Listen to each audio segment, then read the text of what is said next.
So, that's a case where, I think they're probably dead. It's my guess. If there's not a good feedback loop from the people to the government, and if you have rule of the bureaucrat, or if the bureaucracy is in charge, and then what meaning does democracy actually have? If the people cannot vote and have their will be decided by their elected representatives in the form of the president and the Senate and the House, then we don't live in a democracy, we live in a bureaucracy. So it's incredibly important that we close that feedback loop, we fix that feedback loop, and that the public's elected representatives, the president, the House, and the Senate, decide what happens, as opposed to a large, unelected bureaucracy. It takes a lot to get there. They actually are not paid, which currently they are paid. And then we've also got to address the deficit. So we've got a $2 trillion deficit, and if we don't do something about this deficit, the country's going bankrupt.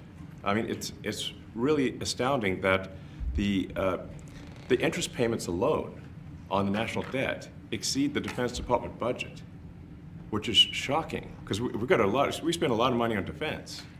And if that just keeps going, we're essentially going to bankrupt the country. So what I really want to say is, it's not optional for us to reduce the federal expenses, it's essential. And then there are a whole bunch of Social Security payments where there's no identified. We do find it sort of rather odd that there are quite a few people in the bureaucracy who have ostensibly a salary of a few $100,000, but somehow manage to accrue tens of millions of dollars in net worth while they are in that position, which is what happened at USAID. We're just curious as to where it came from.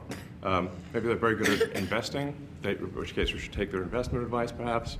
But there seems to be mysteriously they get wealthy. We don't know why. Where does it come from? And I think the reality is that they're getting wealthy at the taxpayer expense. That's the honest truth of it. So, we're looking at, say,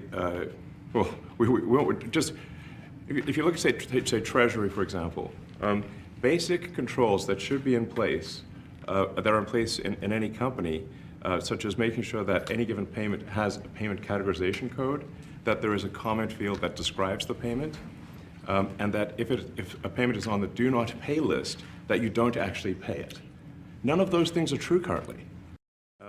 Obviously, we want to make sure that people who deserve to receive Social Security do receive it. We're really just talking about adding common sense controls that should be present, that haven't been present.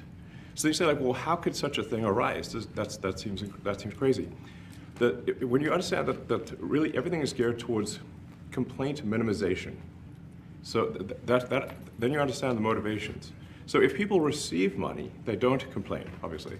But if people don't receive money, they do complain. And the fraudsters complain the loudest and the fastest.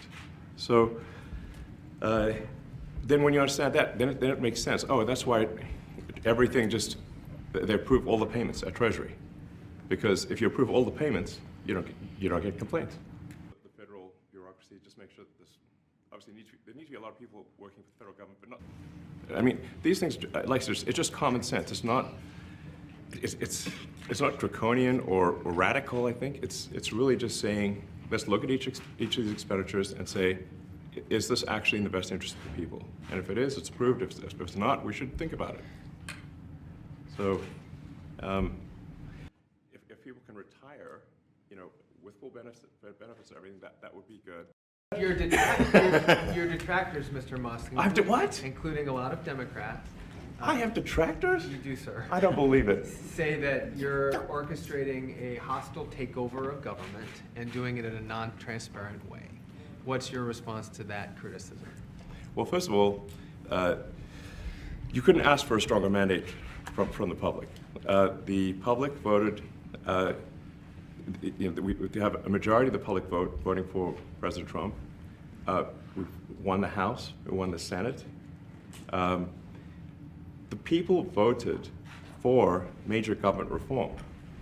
There should be no doubt about that. That was on the campaign. The president spoke about that at every rally. The people voted for major government reform, And that's what people are going to get. They're going to get what they voted for. And a lot of times, that, people that don't get what they voted for, but in this presidency, they are going to get what they voted for. And that's what democracy is all about. Than the Doge organization. Mr. Musk, the White House says that you will identify and excuse yourself from any conflicts of interest that you may have. Does that mean that you are in effect policing yourself? What are the checks and balances that are in place to ensure that there is accountability and transparency? Well, we actually are trying to be as transparent as possible. In fact, we post our actions to the Doge handle on X and to the Doge website. So all of our actions are maximally transparent. In fact, I don't think there's been, I don't know of a case where an organization has been more transparent than the Doge organization. There are sort of checks in place. So it's not just us just going in and doing things.